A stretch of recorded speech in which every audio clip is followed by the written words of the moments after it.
Hello friends, इस video में हम मॉलिक्यूलर बायोलॉजी का एक टॉपिक डिस्कस करेंगे और वो टॉपिक है concept and types of DNA replication. इससे पहले हम मॉलिक्यूलर बायोलॉजी के दो टॉपिक आपके साथ डिस्कस कर चुके हैं, जिनमें से एक था स्ट्रक्चर ऑफ डीएनए जिसमें हमने वॉटसन क्रिक मॉडल डिस्कस किया था, और दूसरा वीडियो था जिसमें हमने आपको केमिकल नेचर ऑफ डीएनए के बारे में डिस्कस किया था। उसी क्रम में आगे बढ़ते हुए, उसी सीरीज़ को आगे बढ़ाते हुए अगला आज हम एक टॉपिक लेते हैं जिसमें हम आपको ये बताएंगे, आपके साथ ये डिस्कस करेंगे कि डीएनए का रेप्लिकेशन होता क्या है और ये किन किन विधियों से होता है। यहाँ पर दो छोटे छोटे हम टॉपिक लिए हैं आज। एक जस्ट कॉन्सेप्ट के डीएनए रेप्लिकेशन का मतलब क्या है और कौन कौन से मेथड्स हैं जिनके द्वारा डीएनए रेप्लिकेशन होता है। तो आइए स्टार्ट करते हैं टॉपिक को। सबसे पहले हम अब बात करते हैं कि डीएनए रेप्लिकेशन है क्या। ये बहुत नया टॉपिक नहीं है, इसको आप प्रारंभ से जब 11th-12th में पढ़ते हैं तब से ही हम इसको डिस्कस करते चले आ रहे हैं कि डीएनए रेप्लिकेशन क्या होता है, या ये कह सकते हैं कि रेप्लिकेशन डीएनए का एक विशिष्ट गुण होता है।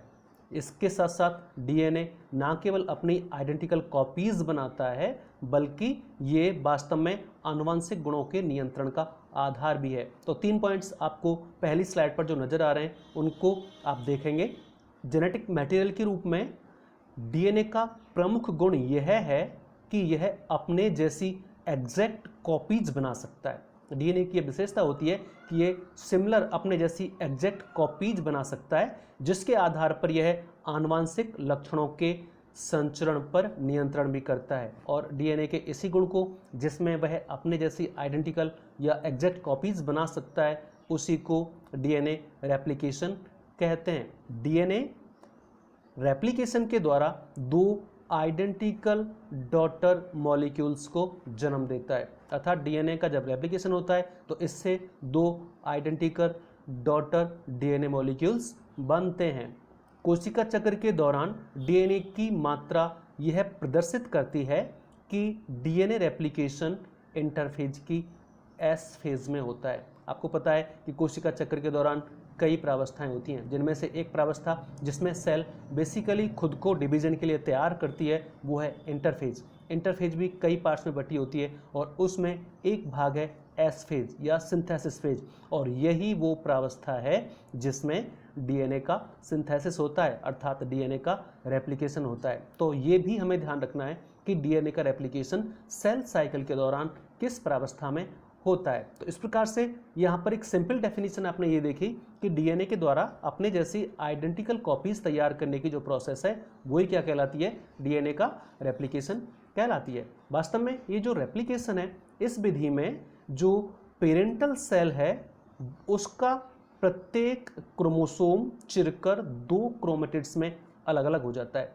पेरेंटल सेल में जो क्रोमोसोम होते हैं उनका जो प्रत्येक क्रोमोसोम है वो दो अलग भागों में टूट जाता है और एक भाग को क्रोमेटिड कहते हैं। इसीलिए आपको पता है कि एक क्रोमोसोम दो क्रोमेटिड से मिलकर बना होता है। तो इस विधि में क्या होता है, वो दोनों जो क्रोमेटिड्स हैं वो अलग अलग हो जाते हैं।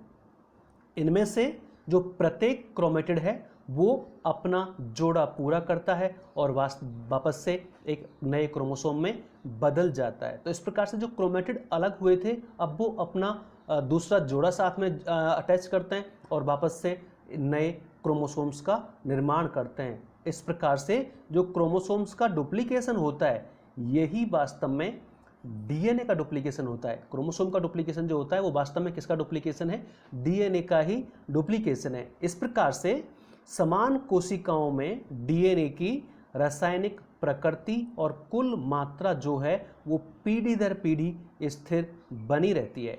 और डीएनए रेप्लिकेशन की इस क्रियाविधि को वॉटसन क्रिक ने अपने मॉडल में एक्सप्लेन किया था कि किस प्रकार से डीएनए अपने जैसी आइडेंटिकल कॉपीज तैयार करता है। तो इन शॉर्ट आप ये कह सकते हैं कि डीएनए के द्वारा अपने जैसी आइडेंटिकल कॉपीज तैयार करने की जो प्रोसेस है वो डीएनए रेप्लिकेशन कहलाती है। और ये रेप्लिकेशन ही वो प्रोसेस है जिससे कोशिकाओं में गुणसूत्रों की संख्या पीढ़ी दर पीढ़ी समान बनी रहती है। अर्थात जब हम देखते हैं कि एक पेरेंटल सेल जब दो डॉटर सेल्स में को जन्म देती है, तो अगर डीएनए का रेप्लिकेशन नहीं होगा तो नए क्रोमोसोम्स नहीं बनेंगे, नए क्रोमोसोम्स नहीं बनेंगे तो कोशिकाओं में जो क्रोमोसोम्स हैं उनका नंबर लगातार कम होता जाएगा। जबकि हम जानते हैं कि कोशिकाओं में जब माइटोसिस होता है तो क्रोमोसोम्स का नंबर कम नहीं होता, बल्कि इक्वल रहता है। जितना पेरेंटल सेल में क्रोमोसोम्स होते हैं उतना ही डॉटर सेल्स में क्रोमोसोम्स होते हैं। इस प्रकार से इस विधि के द्वारा ही, यानी डीएनए रेप्लिकेशन के द्वारा ही, इस क्रोमोसोम्स के नंबर को जनरेशन टू जनरेशन स्टेबल रखने में कामयाब होता है। और इस प्रकार से आनुवांशिक गुणों का जो संचरण है, आनुवांशिक लक्षणों का जो संचरण है, उस पर कंट्रोल करने का कार्य भी कहीं ना कहीं डीएनए के द्वारा इस प्रकार से किया जाता है। तो ये हुआ बेसिकली डीएनए का रेप्लिकेशन का मीनिंग, कि डीएनए रेप्लिकेशन होता क्या है। इसके बाद अब इसमें आती हैं कि डीएनए का रेप्लिकेशन किन किन विधियों से हो सकता है। बेसिकली 3 विधियां डीएनए के रेप्लिकेशन की बताई गई हैं साइंटिस्ट के द्वारा, जिनमें से 3 मेथड्स के नाम आप देख रहे हैं। पहला है सेमी कंजर्वेटिव, दूसरा कंजर्वेटिव और तीसरा डिस्पर्सिव। ये 3 प्रमुख मेथड्स हैं जिनके द्वारा डीएनए रेप्लिकेट होता है। जिनमें से तीनों में किस प्रकार से डिफरेंस है, क्या अंतर तीनों विधियों में होता है, वो तीनों आपको स्पष्टली डायग्राम में नजर आ रहे हैं। यहाँ पर जो 2 अलग अलग प्रकार के स्ट्रैंड आपको प्रत्येक डीएनए में नजर आ रहे हैं। जहाँ पर ब्लैक है वो न्यू स्ट्रैंड है, और जो वाइट टाइप का जो आपको नजर आ रहा है वो ओल्ड स्ट्रैंड है। तो तीनों में आप ये देख रहे हैं, जो पहला डायग्राम देख रहे हैं आप जिसमें ए डला हुआ है वो है सेमी कंजर्वेटिव का, दूसरा है कंजर्वेटिव का और तीसरा है डिस्पर्सिव का।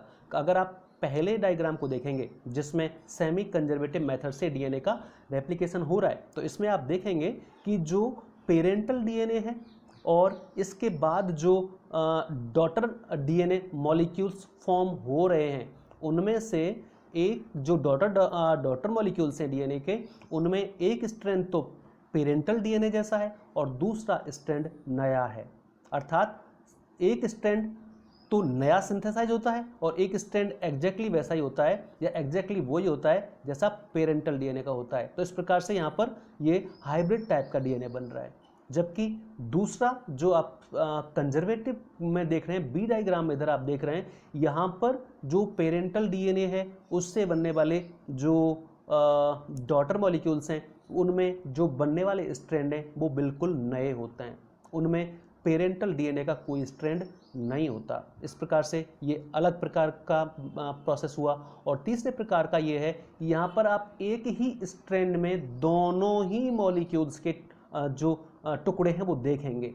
एक ही स्ट्रैंड में यहाँ पर ओल्ड भी है और न्यू भी है, ऐसे ही दूसरा स्ट्रैंड है उसमें भी ओल्ड भी है और न्यू भी है। तो दोनों स्ट्रैंड में दोनों ही प्रकार के ओल्ड और न्यू सेगमेंट्स लगे होते हैं। तो इस प्रकार से ये जो 3 मेथड्स हैं, इनमें तीनों में अलग अलग विधि से रेप्लिकेशन संपन्न होता है। लेकिन यहाँ पर जो एक्सपेरिमेंट्स के द्वारा प्रूव हुआ है और जो मोस्ट कॉमन मेथड जिससे डीएनए रेप्लिकेशन होता है वो है सेमी कंजर्वेटिव मेथड। और सेमी कंजर्वेटिव मेथड क्या होता है, इसके पक्ष में कौन कौन से प्रमाण हैं, इसके बारे में आइए स्टडी करते हैं।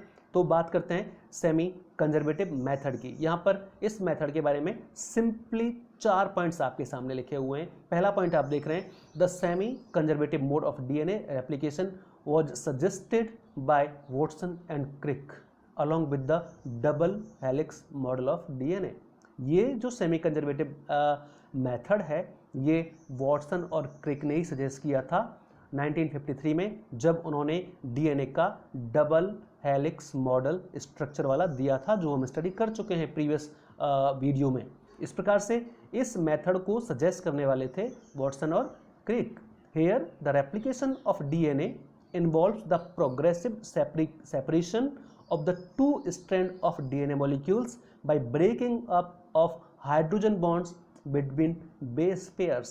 यहाँ पर सबसे पहले जो दोनों स्ट्रैंड होते हैं उनके बीच में जो बेस पेयर्स हैं उनके मध्य पाए जाने वाले हाइड्रोजन बॉन्ड ब्रेक होते हैं और ये दोनों स्ट्रैंड अलग अलग होने शुरू हो जाते हैं। इस प्रकार से each strand acting as template synthesizes their complementary new strand on itself taking raw material from the nuclear sap। इस प्रकार से जो स्ट्रैंड ये पेरेंटल डीएनए, इस पेरेंटल डीएनए के जो दोनों स्ट्रैंड सेपरेट होना स्टार्ट होते हैं, ये अब नए डीएनए के लिए या डॉटर डीएनए मॉलिक्यूल्स के लिए टेम्पलेट का कार्य करते हैं और इन पर अब नए डीएनए स्ट्रैंड सिंथेसाइज होते हैं और उनको बनने के लिए जो रॉ मटेरियल चाहिए होता है वो न्यूक्लियर सेप से यहाँ पर इनको मिलता है और इस प्रकार से दोनों जो पेरेंटल स्ट्रैंड अलग हुए थे उन दोनों पर दो नए स्ट्रैंड बन जाते हैं।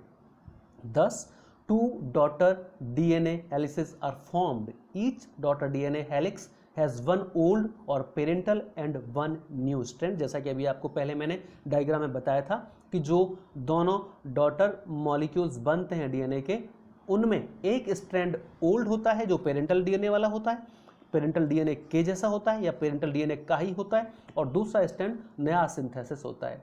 तो इस प्रकार से क्योंकि यहाँ पर हाफ मॉलिक्यूल पेरेंटल होता है और हाफ न्यू सिंथेसिस होता है, इस प्रकार से इस मेथड को सेमी कंजर्वेटिव मेथड कहा जाता है। यहाँ पर जो पेरेंटल मॉलिक्यूल है वो पूरा की पूरा कंजर्व नहीं रहता, आधा कंजर्व रहता है, इसीलिए इस रेप्लिकेशन मेथड को सेमी कंजर्वेटिव मेथड कहा जाता है।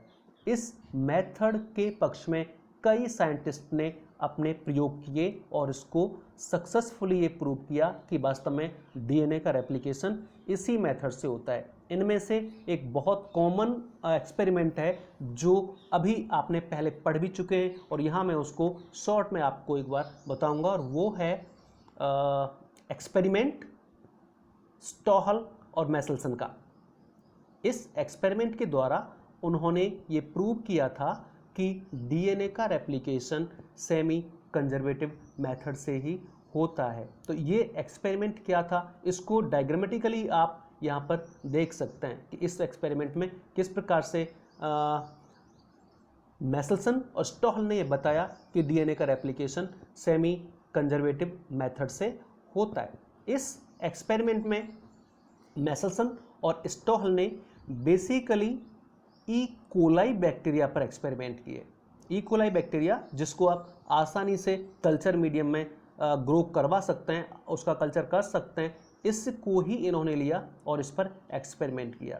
इस एक्सपेरिमेंट में बेसिकली इन दोनों साइंटिस्ट ने सबसे पहले ई कोलाई को हैवी नाइट्रोजन वाले माध्यम में, हैवी नाइट्रोजन का मतलब N15 आइसोटोप, नाइट्रोजन के दो आइसोटोप, एक N14 जो नॉर्मल होता है और एक था N15 जो कि कॉमन नॉर्मल नाइट्रोजन होता है उससे थोड़ा भारी होता है, इसलिए उसको हैवी नाइट्रोजन कहा जाता है। तो उन्होंने ई कोलाई को हैवी नाइट्रोजन मीडियम में लगभग 14 जनरेशन तक कल्चर किया या ग्रो करवाया था।